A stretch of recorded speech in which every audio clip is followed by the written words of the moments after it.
Bapak Ibu Saudara. Kita bersyukur. Tak ada kasih yang lebih besar daripada kasih Allah kepada kita. Dia telah berkorban untuk kita, mati di kayu salib untuk kita. Marilah kita bersyukur untuk kasih-Nya itu. Mari bersama-sama kita satu dalam doa. Kita mau memuji Dia, mempersiapkan hati kita untuk menerima Roh-Nya. Bapa, terima kasih Tuhan untuk kasih-Mu yang tak terbatas. Kami ada sampai hari ini Tuhan itu karena kasih-Mu, karena anugerah-Mu Bapa. Kami mau memuji, membesarkan nama-Mu. Kami mau memuliakan nama-Mu Yesus. Terima kasih Tuhan. Haleluya. Oh haleluya Tuhan.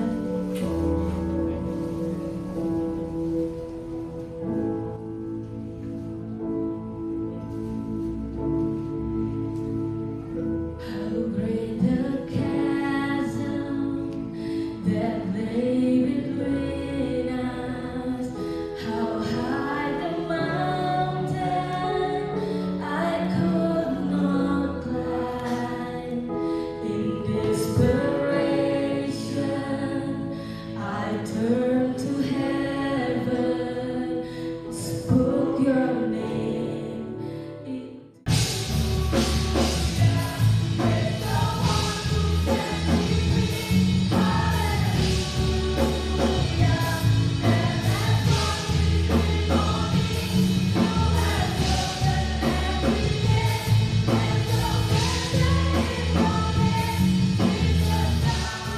Terima kasih Tuhan, Kau telah membebaskan kami dari segala dosa kami Bapa. Kami mau bersorak untuk nama-Mu karena Engkau telah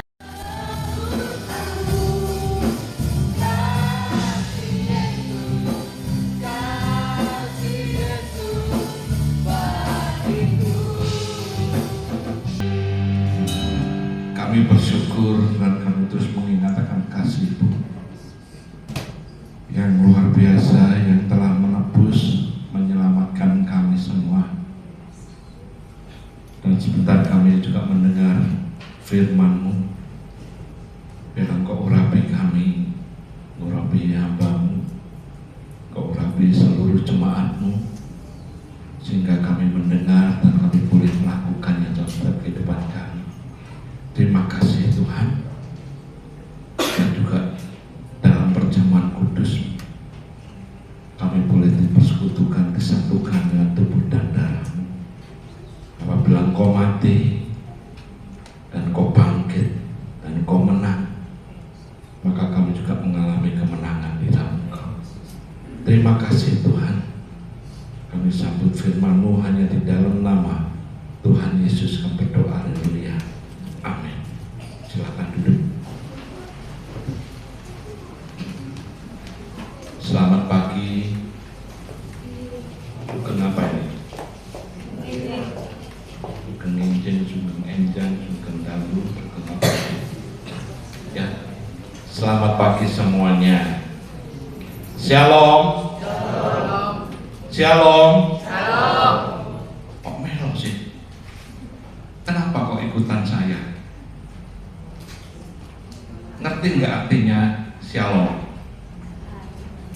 Loh, kok hai katanya? Pak, hai bukan. Apa artinya shalom? Damai sejahtera. Damai sejahtera. Kalau amin, Bapak amin nanti sore. Amin apa artinya? Ya, pasti terjadi. Amin. Diyakini. Amin. Saya tadi katakan shalom, melok kabeh shalom. Nek gak ngerti artinya kok melok lah kok. Harus tahu artinya toh ya.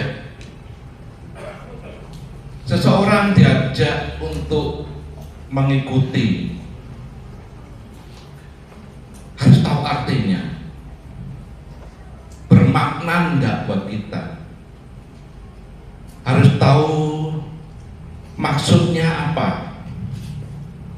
Bisa menjadi berkat enggak kalau diajak untuk mengikuti ini, atau kita ragu-ragu karena ada ajakan lain juga atau seruan lain Kita semua juga kemungkinan bisa diajak bersama dengan mereka, saya sebutkan mereka, tapi kita nggak tahu artinya, ajakannya nggak tahu, maknanya nggak tahu, membawa kita pada kesusahan apa enggak, berdampak enggak untuk kita mengikutinya.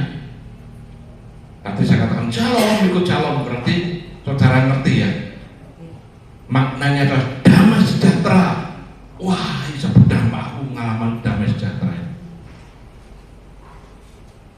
Sekali lagi, ajakan atau seruan itu menghasilkan atau mempunyai efek buat kita, berdampak buat kita semua, baik untuk waktu yang dekat ataupun untuk waktu yang jauh ke depan. Dan ajakan ini pasti ada sesuatu yang bisa diikuti. Kalau sesuatu yang salah, jangan diikuti. Tadi pagi saya bercerita tentang satu saat kita pergi kemana itu, yang itu Bung Redi itu, kemana itu yang naik ke gunung itu Pak? Iya, Ijen ya, Ijen ya, Gunung Ijen.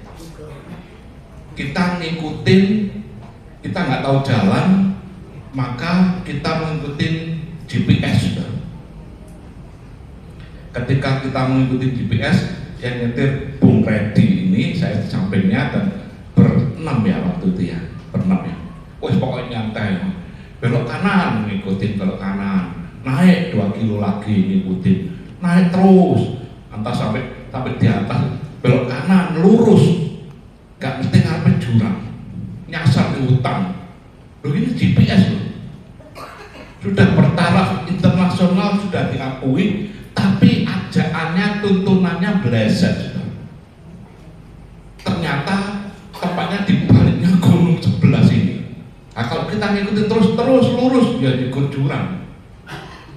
Makanya ajakan seseorang, ajakan siapapun juga, terus kita berseru calon ngikutin, harus ngerti artinya. Jangan sembarangan ngikutin, wah wis melok wis demo, ikutan demo. Ngerti artinya demo enggak? Apa melok demo untuk apa? Apa tujuannya?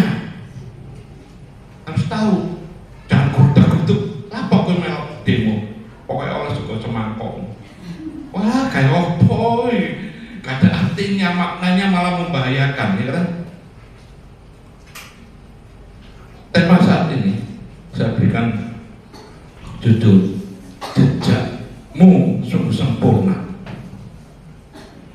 Berarti jejak yang akan kita ikutin, jalan yang akan ikutin, seruan ajakan yang akan kita ikutin harus terbukti dan harus ada jaminannya.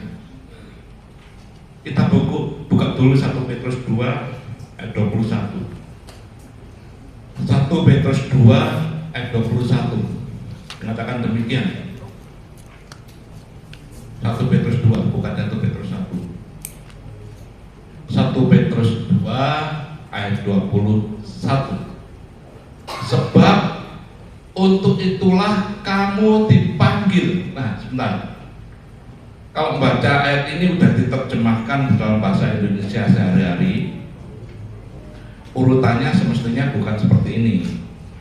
Urutan bahasa aslinya itu nanti saya baca, saya terangkan ya. Kita baca yang sesuai bahasa Indonesia sehari-hari.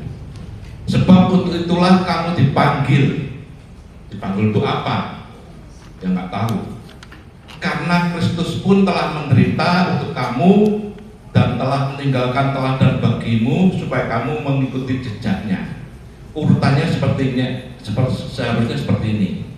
Sebab untuk itulah kamu dipanggil supaya kamu mengikuti jejaknya. Ya, ini diterjemahkan diartikan dulu penyebabnya dan akibatnya. Tapi kita dipanggil dulu untuk mengikuti jejaknya. Atau kita kenapa? Karena Kristus telah menderita untuk kamu dan telah meninggalkan teladan bagimu. Kita diajak untuk mengikuti jejaknya. Lantas kita akan bertanya, ngikutin jejaknya untuk apa gitu ya? Bertanya, apa sih untungnya? Apa faedahnya untuk mengikuti jejaknya? Jejaknya siapa? Nggak tahu. Tapi di sini dikatakan Kristus, jejak Kristus. Bertanya, apa benar sih ajakan ini?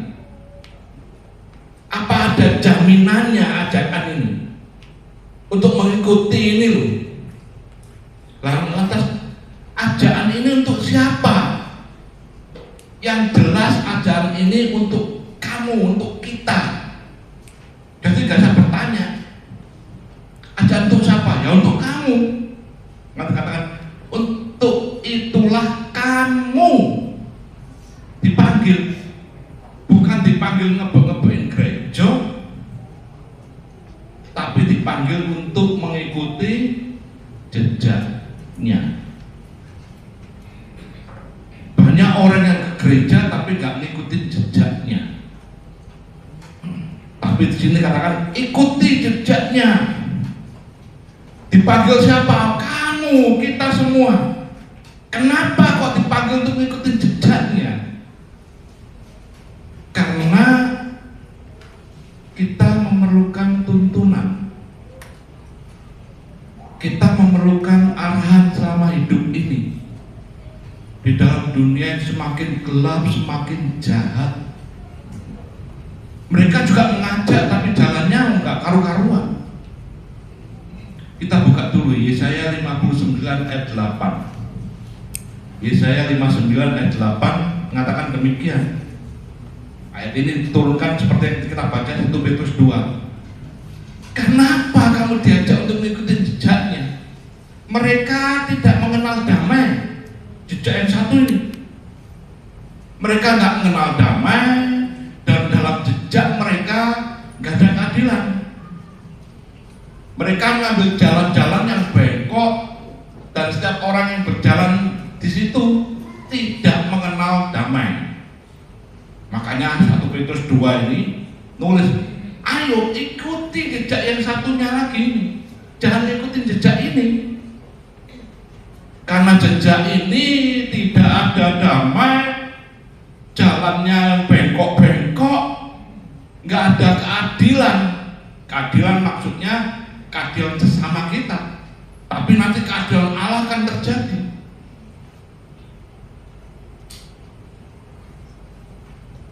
Coba tampilkan 2 Petrus 2 ayat yang ke-15. 2 Petrus 2 ayat 15. Oleh karena mereka telah meninggalkan jalan yang benar,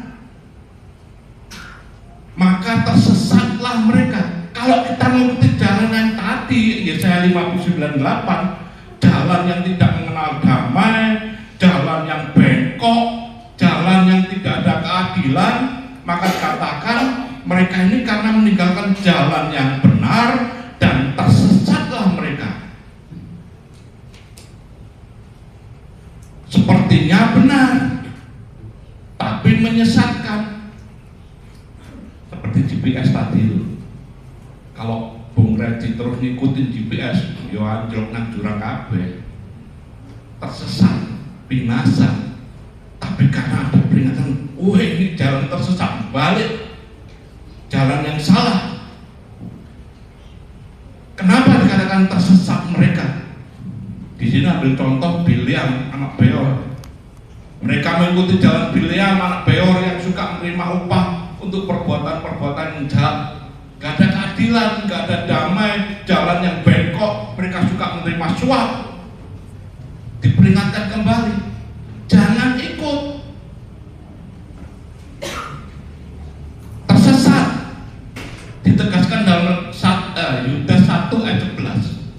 Yudas 1 ayat 11 dikatakan demikian, ini tersesat, celakalah mereka tidak mengikuti jalannya loh, karena mereka mengikuti jalan yang ditempuh oleh Kain, dan karena mereka oleh sebab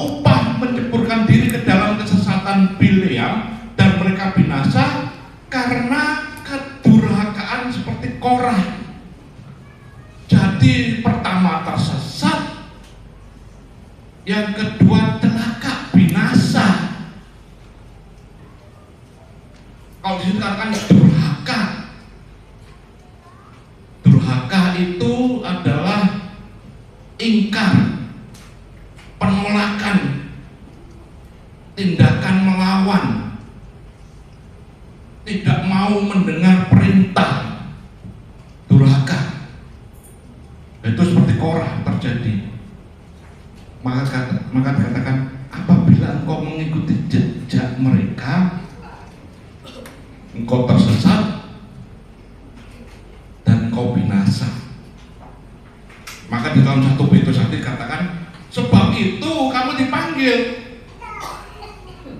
bukan untuk mengikuti jejak mereka yang gak ada damai, gak ada keadilan, jalan yang bengkok-bengkok. Kamu sekarang dipanggil supaya kita semua ini mengikuti jejak yang satu ini lagi, supaya kamu mengikuti jejaknya. Jejak siapa? Jejak Tuhan. Supaya kita tidak tersesat, supaya kita tidak binasa. Nah, jejak yang kita perhatikan, kita ikuti. Jejak yang membawa terang, membawa damai. Nah, kita belajar, kita supaya paham. Oh, ternyata jejak inilah yang kita panuti. Lukas 1 ayat 79. Lukas 1, untuk menyinari mereka yang diam dalam kegelapan, yang tersesat tadi. Ditunjukkan sekarang ada jalan ini. Dan dalam naungan maut, dalam hal ini adalah kebinasaan. Untuk apa? Untuk mengarahkan kaki kita kepada jalan damai sejahtera. Jelas berlawanan sekali. Jalan yang sesat, jalan yang binasa, tapi satunya jalan damai sejahtera. Untung temai belum copot. The road to redemption. Ada jalan. Dia yang bikin supaya kita mengerti. Lantas kita bertanya kembali, benar gak sih jalan ini? Ada jaminannya enggak? Siapa yang berani mengatakan demikian? Yohanes 14 ayat yang ke-6. Yohanes 14 ayat yang ke-6. Kata Yesus, ini yang berkata Yesus sendiri padanya, akulah jalan dan kebenaran dan hidup. Ada keadilan di sana, ada damai sejahtera, dan dia menyatakan ini, akulah jalan. Tidak ada seorang pun yang datang pada Bapa kalau tidak melalui aku. Berarti jalan cuma satu-satunya. Jaminannya apa? Kok suruh ngikutin jejaknya, apa jaminannya? Kita mengenal dan kita hafal Yohanes 3:16. Begitu besar kasih Allah akan dunia ini sehingga Ia mengaruniakan anaknya yang tunggal, supaya setiap orang yang percaya pada jalan ini kepadanya tidak binasa, melainkan beroleh hidup yang kekal. Dijelaskan ya. Dialah sebagai jalan yang benar dan hidup, mengajak mereka yang tersesat, mengajak mereka yang dalam naungan maut, supaya tidak binasa, melainkan beroleh hidup yang kekal. Nah, kita berbicara tema tadi, jejaknya sungguh sempurna. Jejak ini bisa terjadi apabila sudah ada yang melewati, yang sudah menjalani. Kalau kita berjalan di tanah yang berlumpur gitu ya, becek gitu ya, lantas kita melihat melihat ada jejak ini. Jejaknya kok bahasa sehari-hari ini? Tapak ada tapaknya kijang kayak tapaknya harimau atau tapaknya orang, ya toh, kelihatan. Berarti ada yang sudah lewat dan menjalani jalan ini. Karena kelihatan tapaknya, jejaknya. Jalannya itu ada bekas jejak-jejaknya. Nah, jejak ini dikatakan dalam firman Tuhan yang membawa kepada jalan damai sejahtera. Kita nggak tersesat, kita nggak binasa. Yuk bukakan sekarang Mazmur 65 ayat 12, ini ayat hafalan juga. Mazmur 65 ayat 12.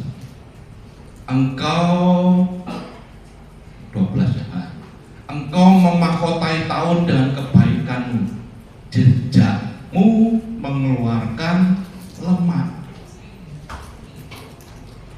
Bukan jejak yang kering, bukan jejak yang mati, tapi jejak yang mengeluarkan lemak. Kalau di dalam bahasa sehari-hari terjemahan yang aslinya, mengeluarkan itu sebagai sumber. Jadi jejaknya itu ada sumber berlemak. Dan kita suruh ikuti. Jejak ini yang kita perhatikan. Berarti ada jalan yang sudah dilalui dan ada jalan yang harus dilalui supaya terjadi jejak ini. Gak gampang ternyata prosesnya. Sekali lagi, jejak ini ada dan terjadi karena benar-benar ada sesuatu pribadi atau apapun yang pernah melewatinya. Dan kalau kita percaya dengan iman kita, jalan ini satu-satunya, gak ada yang lain. Jalan yang tidak dilalui ini, supaya kelihatan jejaknya ini, kita suruh ngikutin. Waktu itu murid-muridnya bertanya, terutama Petrus, Tuhan mau pergi mana gitu. Maunya bagus, tapi jawaban Tuhan kita baca aja ya, Yohanes 13 ayat 36. Yohanes 13 ayat 36. Ini Petrus bertanya, Simon Petrus ini. Simon Petrus berkata kepada Yesus, Tuhan, kemana engkau pergi? Kemana engkau tidak berjalan? Kemana tidak kita mengikuti? Yesus jawab Yesus, ke tempat aku pergi, engkau tidak dapat mengikuti aku sekarang, belum waktunya. Tapi kelak engkau akan mengikuti aku. Seperti dalam ditulis dalam firman Tuhan, 1 Petrus tadi, yang nulis ya orang ini, ya Petrus ini. Waktu dia bertanya, belum waktunya, tapi engkau akan mengikuti. Maka ditulis dalam 1 Petrus tadi dikatakan, supaya kamu mengerti, kamu yang dipanggil, ikutono jejaknya, ikuti jejaknya. Karena Petrus sudah mengalami dan dia sudah mengikuti. Yesus mengatakan, kelak engkau mengikuti. Iya, Petrus mengikuti. Nah, ketika jejak ini akan terjadi, Yesus bertanya, kemana aku pergi? Engkau gak akan mengikuti, tapi aku harus jalan supaya jejakku ada. Nah, proses terjadinya jejak ini loh, supaya setiap orang nanti mengikuti. Dan jejaknya sekali lagi mengeluarkan lemak, sumber, sebagai sumber. Bahasa terjemahan aslinya sebagai sumber. Ada proses yang harus jalan. Tadi dikatakan ada jejak atau jalan yang tidak ada damai, tidak ada keadilan, tidak ada damai sejahtera, tidak ada keamanan dan sebagainya. Tapi satunya kita untuk mengikutinya. Nah, keadilan Allah harus terjadi. Melihat manusia yang berdosa semua, melihat manusia yang jahat semua, ngikutin jalan yang gak teratur, ngikutin jalan yang jahat, ini keadilan Allah terjadi. Tadi dikatakan mereka ketika mengikuti maka mereka tersesat dan binasa. Keadilan Allah harus tertumpah. Karena engkau berbuat jahat, karena engkau berbuat dosa, maka keadilanmu akan berjalan. Yesus yang dipilih, dia menyadari, kalau aku, ini sehari-hari ya, kalau aku menjalani ini supaya jejakku bisa diikuti, berarti aku harus menerima keadilan. Iya, dia harus menerima semuanya. Kalau enggak, kalau dia tidak mau melakukan hal ini, maka jalan tidak terjadi. Apabila dia tidak mau melakukan hal ini, maka tidak ada jejak. Tapi keadilan terus berjalan. Maka dia mikir, dia bertanya, dia berdoa. Kalau kita lihat dalam film Passion of the Christ, di dalam taman Getsemani, berdoa, kalau bisa jangan, tapi biarkan tidak menjadi apa kehendakmu yang jadi, keadilanku berjalan. Enggak bisa, enggak. Keadilanku harus terjadi. Maka dia rela menjalani semua ini. Yuk kita baca Mazmur 85 ayat yang ke-14. Mazmur 85 ayat 14. Keadilan akan berjalan di hadapannya dan akan membuat jejak kakinya menjadi jalan. Keadilan harus berjalan, keadilan harus terjadi. Kalau enggak, jalan enggak terjadi. Keadilannya apa? Ya diremukkan, dosa harus dihancurkan. Akibat dari dosa semua maut, mati. Keadilanku semua orang mati. Mau nggak nanggung? Mau nggak menerima? Yesus mau.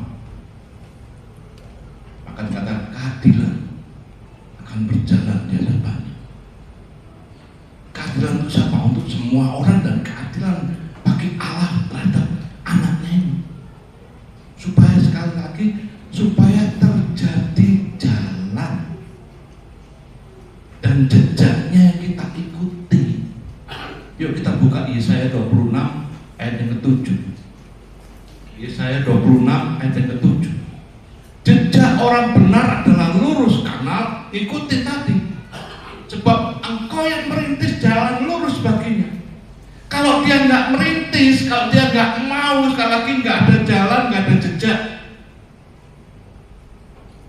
Wes mau ngikut jalan siapa terserah. Tapi semua tersesat dan binasa. Tapi Yesus mau. Dia mau mengerjakannya. Dia yang merintis. Dalam bahasa Jawa itu enak, bapak alas. Dia yang bapak alas. Oh, nggak gampang bapak alas ini. Sekali lagi supaya jalan terjadi dan jalannya lurus.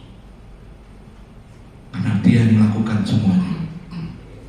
Ketika dia merintis ini, terjadinya jalan ini, ada konsekuensinya bagi dia, bagi Yesus. Konsekuensinya yang harus dialami,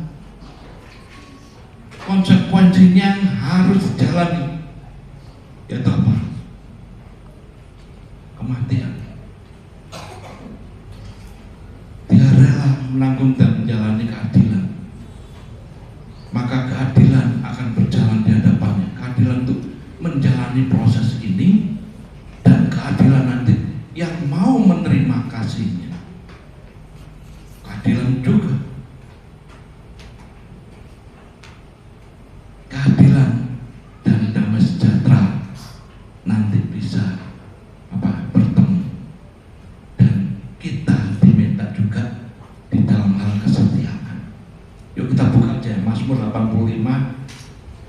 85 mulai ayat 10. Kita baca ini ya. Tanggung jawab kita juga ada. Jangan meremehkan, wis pokoknya berjalan wis terserah. Melok jalan menuju Roma, kayak orang sesuatu orang yang salah ngomong. Jalan menuju surganya satu. Jalan menuju Roma banyak. Tapi jalan keselamatan hanya satu. Sesungguhnya keselamatan daripadanya dekat pada orang-orang yang takut akan Dia, sehingga kemuliaan Dia di negeri kita. 11. Kasih dan kesetiaan, kasih dari Bapa dan kesetiaan akan bertemu. Kesetiaan siapa? Kamu yang dipanggil, kamu yang dipilih. Keadilan dan damai sejahtera akan bercium-ciuman. Wah, bertemu bagi mereka yang di dalam Dia, bagi mereka yang mengikuti. Ayat 12. Kesetiaan akan tumbuh dari kamu, dari bumi, dan keadilan jenguk dari atas. Iki setia enggak? Iki ngasih aku enggak? Mengikuti aku enggak? Enggak, ya keadilan terjadi, menjenguk dari atas, dari langit.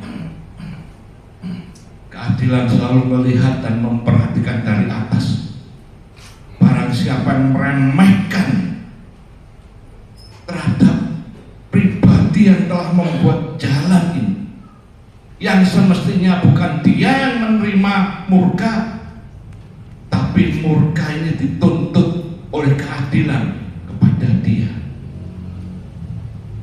Dia yang dipilih. Kalau kita baca dalam Yesaya 53:10, Dia diremukkan. Yesus tahu hanya dengan jalan ini, tidak ada yang lain. Hanya dengan jalan ini, maka jejaknya akan terjadi dan bisa berdampak bagi kita semua. Kalau kita mengikuti, lantas kita bertanya, dampaknya apa? Untungnya apa mengikutinya? Faedahnya apa mengikuti dan jejak yang Tuhan sudah buat menjadi jalan untuk kita bisa mengikuti? Apa dampaknya, apa faedahnya? Dikatakan tadi jejaknya mengeluarkan lemak. Berbicara tentang lemak, ini adalah berkat. Wah, dikatakan khotbah tentang berkat, suaranya setengah mati. Ayo ikut orang, pasti ada berkat. Oh ya, tunggu dulu. Berkat itu efek ketika kau mengikuti. Kalau kau nggak mengikuti dengan setia, nanti dikatakan kesetiaan kan tumbuh dari bumi. Kalau kau nggak setia, keadilan melihat dari atas. Keadilan terjadi karena seseorang meremehkan yang sudah membuat jalan. Maka dikatakan jejaknya mengeluarkan lemak, berkat. Kalau dalam perjanjian lama, ya, imam besar membawa sesuatu untuk masuk dalam ruang Maha Kudus, dan ada dua hal yang dilarang untuk dimakan oleh bangsa Israel sampai sekarang. Apa itu? Pak Mesias apa Pak Mesias? Yang tidak boleh dimakan. Kenapa? Bukan di dalam bangsa Israel juga peraturan hukum Taurat tidak boleh dimakan. Daging boleh dimakan, roti boleh dimakan, ya. Lemak dan dua. Lemak dan darah tidak boleh dimakan. Kenapa? Darah adalah menunjukkan bahwa ada satu kehidupan yang rela mati dikorbankan. Darah. Ya. Jadi sesuatu yang hidup rela mati supaya keluar darahnya. Nah ini yang gak boleh dimakan. Terus yang kedua lemak. Lah si mangan lemak kok jadi nih berbeban berat. Bukan itu. Lemak di sini bukan berarti seperti itu. Ya darah, sekali lagi, darah ini sesuatu kehidupan yang rela untuk mati sehingga darahnya dibawa sebagai satu yang dibawa oleh Imam Besar untuk masuk. Tujuannya apa darah ini? Darah ini dibawa dan dipercikkan supaya terjadi pendamaian. Darah pendamaian. Kalau seseorang sudah damai, wah enak saudara. Saya kalau utang sama Mbak Mei gitu ya, Mbak Mei utang, tapi wah rasanya kok merongkok terus damai ya, utangnya damai juga, kok enak Orang bukan itu. Maksudnya pendamaian artinya masalah-masalah yang sudah lalu hilang, damai, tidak diutik-utik lagi, pendamaian, dan diperkenankan untuk menghadap hadirat Tuhan karena damai. Lawannya damai yang musuh. Kalau seseorang tidak damai, berarti keadilan Allah tentang murka Allah terjadi. Makanya harus didamaikan dulu, darah pendamaian ini terjadi. Lantas apa lagi tadi? Lemak. Lemak ini disisihkan dan dibakar, maka baunya menjadi satu bauan yang harum untuk lemakmu loh ya, lemak yang buat persembahan ya. Kalau daging dibakar baunya sangit, tapi dalam perjanjian lama daging dibakar buat mereka semua, tapi yang lemak menimbulkan bau yang harum. Dan darah sebagai bukti penyerahan total, sebagai pengampunan, sebagai apa itu namanya, pendamaian. Saya seringkali kalau malam gitu antar istri saya ke Simong Gunung. Ya waktu tikungan tuh ada orang jualan apa sate gitu. Terus dari Jawa aku bilang, wah itu jualan sate kebul. Langsung cendolnya buka, dibuka, cek nopo, mampu deh semua enak ya. Tapi mereka gosongnya, bakar gosong, ampun nggak enak. Tapi karena ada lemak yang harum, wah menyenangkan, harum. Sini juga katakan darah dan lemak. Satu persembahan yang harum, satu persembahan yang rela dari hidup menjadi mati. Ada pendamaian. Maka dikatakan juga lemak yang dipersembahkan sebagai penghapus dosa, sebagai korban keselamatan. Kowe lek nggak damai, ya utangmu tetap mas. Utang apa? Utang dosa. Kamu belum damai, ya nggak salah, kok dikejar-kejar terus. Wong pinjol aja dikejar-kejar. Ya bener, coba seneng pinjol sini. Kocok dibayar, nggak dikejar-kejar. Karena belum diselesaikan. Coba tampilkan Imamat 16 ayat 25. Imamat 16 ayat 25.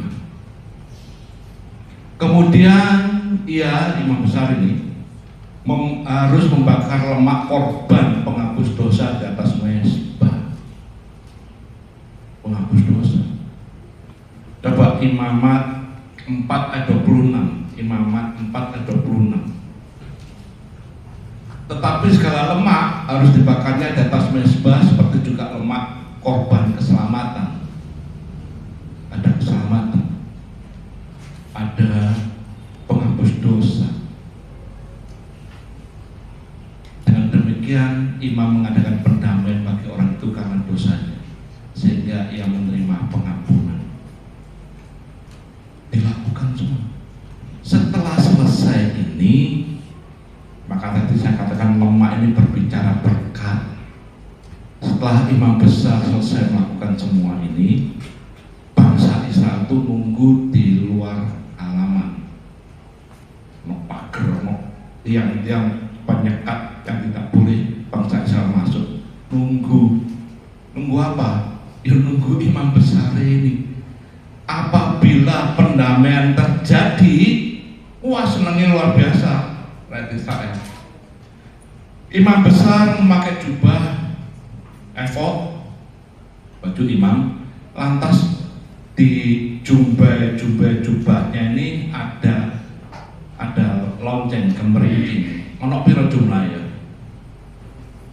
Ada berapa Pak Darmaji? Ya? Ada berapa lonceng gemerincing di sore ini? Pentakosta itu 50. Ya ini gambaran dari penggenapan semua.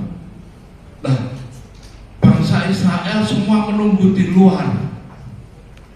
Imam besar sudah selesai, pendamaian sudah selesai, bau harum-haruman sudah menyenangkan hati Tuhan, maka dia keluar. Bunyi ketika jalan kerincing. Lain nggak bunyi, berarti imam besar itu mati. Gak bisa keluar. Ditarik kakinya. Lah sebelum masuk imam besar ke dalam ruang Maha Kudus, kakinya itu diketali. Jaga nilai mati. Lek mati dinteni kok gak metu sejam, gak metu kan soalnya kerincing-kerincingnya, karena bukti dia hidup, ditarik kan seret, mati imam besar. Kalau mati gak ada berkat. Tapi kalau hidup, dia keluar, lantas katakan Shalom. Menang air toh. Damai sejahtera bagi kamu, berkat Allah melimpah. Ini yang pertama. Berkat terjadi karena ada pendamaian, ada penghapus dosa, ada keselamatan, semua terjadi, maka berkat itu tercurah.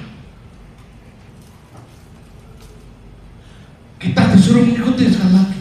Coba ditampilkan lagi 1 Petrus 2:21. 1 Petrus 2:21 yang kita baca tadi. Sebab untuk itulah kamu dipanggil, supaya kamu mengikuti jejaknya, karena Kristus pun telah menderita, berbicara tentang darah. Dia sudah melakukan dan telah meninggalkan teladan jejaknya ini, jalan yang lurus supaya kita mengikuti. Karena jejaknya semuanya ini mengeluarkan lemak, berbicara tentang berkat, berbicara tentang penghapusan dosa, berbicara tentang keselamatan, berbicara apa lagi? Penyediaan Tuhan. Makanya kita diajak, ayo ikutono jejak ini, ikuti. Kalau tidak mau ngikutin, ya terserah. Keadilan Allah terjadi. Tapi kan kita bahas dua, jejak yang binasa, jejak yang membawa damai sejahtera. Kalau jejak yang binasa kau ikuti, ya udah, keadilan Allah terjadi. Jejak yang membawa damai sejahtera, keadilan Allah juga terjadi kepada mereka, yaitu pada Yesus yang melakukan ini untuk menggantikan ini. Yang semestinya keadilan terjadi pada mereka yang tersesat berdosa, tapi ditanggung oleh Yesus. Keadilannya terjadi. Tapi barang siapa mengikuti Dia, di dalam Dia, maka keadilan Allah melihat dari atas. Oh, kamu mengikuti ya? Ya udah, aman. Kalau engkau nggak ngikuti, ya udah, mikir sendiri nanti. Apalagi ketika kita mengikuti jejaknya, bukti bahwa ia sudah mengerjakan jalan untuk keselamatan. Dampak selanjutnya apa? Efek sampingnya apa? Ketika engkau mengikuti, coba bukakan Mazmur 36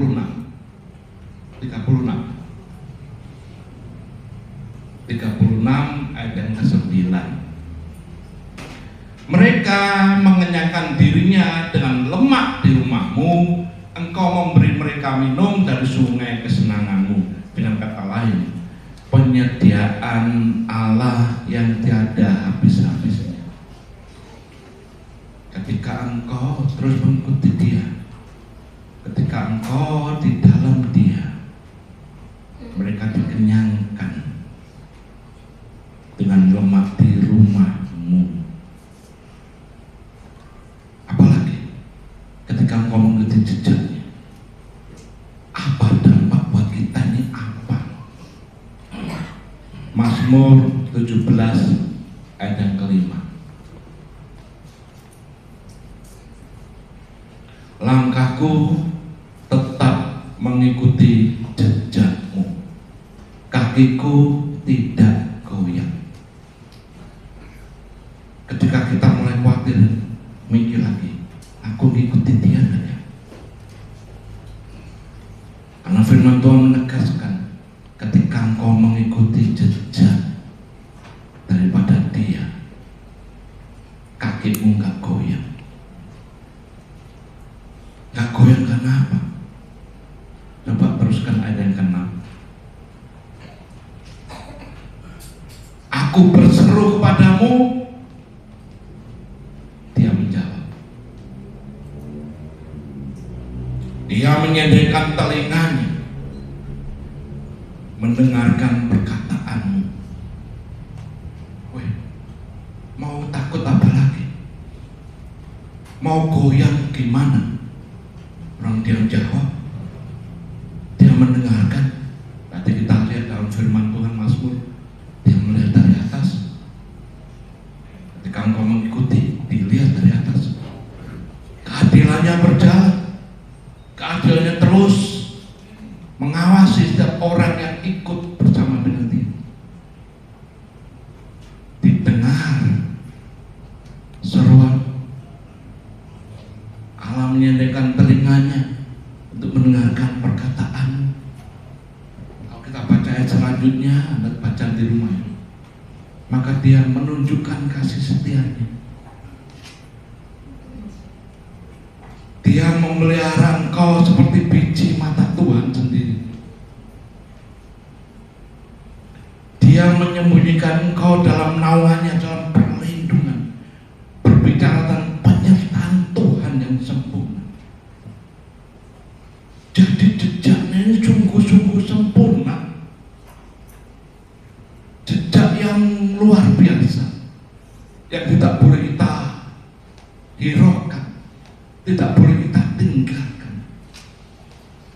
Sekali lagi, Ia tahu setiap jalan hidupmu, Ia tahu setiap jalan hidupku. Coba tampilkan ayat ini ya, dibuat ujian juga itu biasanya. Ayat 23 ayat 10. Nah, karena Ia tahu jalan hidupku, seandainya Ia menguji aku akan timbul seperti emas. Ia tahu jalan hidupmu, jalan hidupku. Ia tahu. Kalau kau mengikuti jejak yang salah, kau binasa, tersesat, maka dibikinlah jejak yang baru. Dia yang merintis, Dia yang membuka jalan, Dia yang membabat alas. Karena jejaknya inilah dikatakan, ketika engkau mengikuti jejaknya, kakimu enggak goyang. Ia tahu permasalahan yang kau hadapi. Ia tahu situasi apapun yang terjadi dalam hidupmu. Ayat yang 11. Karena apa? Karena kakiku tetap mengikuti jejak. Aku menuruti jalannya dan tidak menyimpang. Ngerti Tuhan. Maka kita bersyukur siang ini perjamuan kudus, kita mengingat kembali, oh ada jalan yang luar biasa, jejaknya sempurna, tapi bukan hanya cukup didengar, tapi lakukan, lanjutkan semuanya. Nggak berhenti hanya datang ke gereja pulang nggak ada hasilnya, tapi biarlah dengan tema yang ada engkau juga berdampak karena engkau memiliki keselamatan yang daripada Tuhan, engkau memiliki penyertaan Tuhan, engkau mengalami, maka engkau juga bisa berdampak buat yang lain, buat keluargamu, buat lingkungan. Ayat terakhir Filipi pasal 3 ayat 16. Filipi 3:16. Tapi baiklah tingkat pengertian yang telah kita capai. Pengertian kita capai maksudnya kita sudah mendengar firman Tuhan, kita sudah membaca, kita mengerti, ya toh? Percaya, tidak berhenti hanya percaya. Kita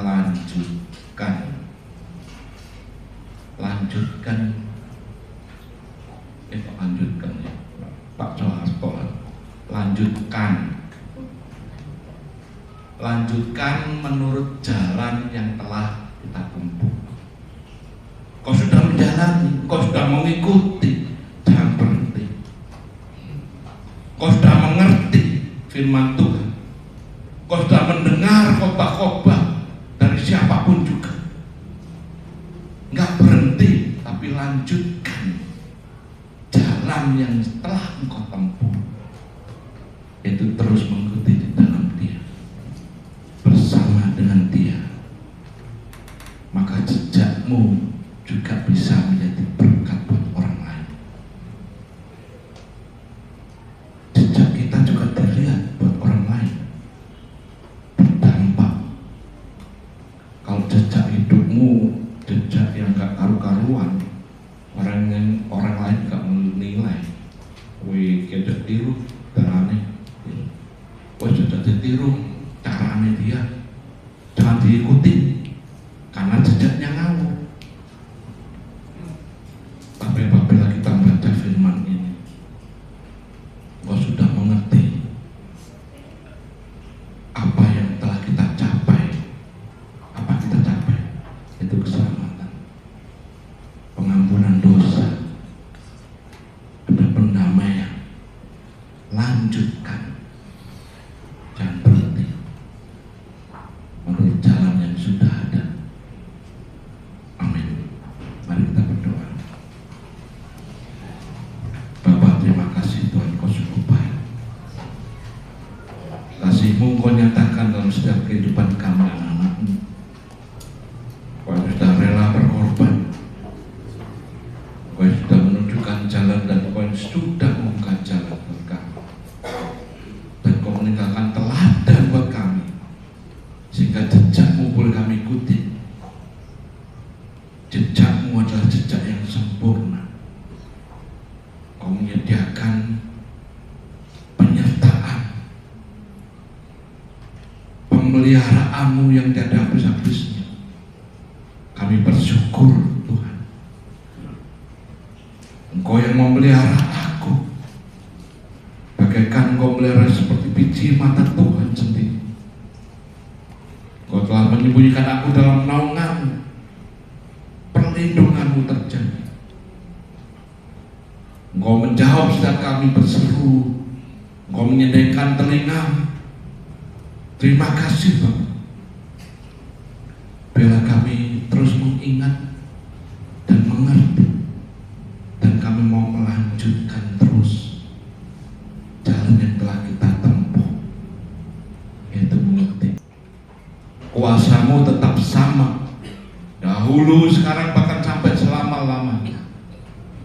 Maka dalam peringatan ini kami juga mengerti dan menyadari kuasa-Mu juga boleh terjadi, mujizat-Mu juga boleh ada. Engkau sudah menyucikan kami semua, Terima kasih Bapa. Kami bersyukur untuk firman-Mu. Hanya dalam nama Tuhan Yesus kami berdoa. Haleluya. Amin. Kita persiapkan diri kita untuk menyambut perjamuan kudus dan kita menyiapkan satu pujian. Ya Bapak, pujian yang terakhir aja. Tapi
kita terus diajak untuk mengingat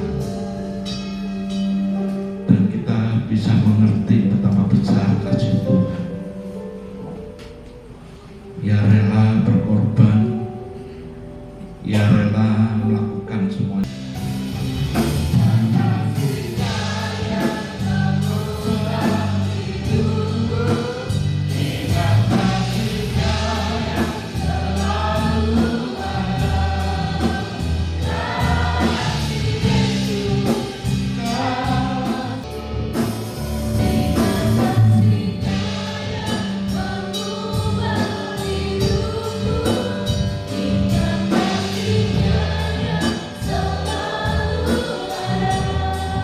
Hanya kepada Tuhan. Itulah harapan kami yang luar biasa. Tidak bisa tertandingi dengan hal-hal yang lain. Tapi kalau kami percaya, kami yakin dan percaya kepadamu, ada jalan keselamatan yang luar biasa. Terima kasih Bapa dalam surga. Kami berucap syukur buat siang hari ini. Kiranya Tuhan selalu memberkati kami semuanya. Dalam nama Tuhan Yesus, kami berdoa dan mengucap syukur. Haleluya.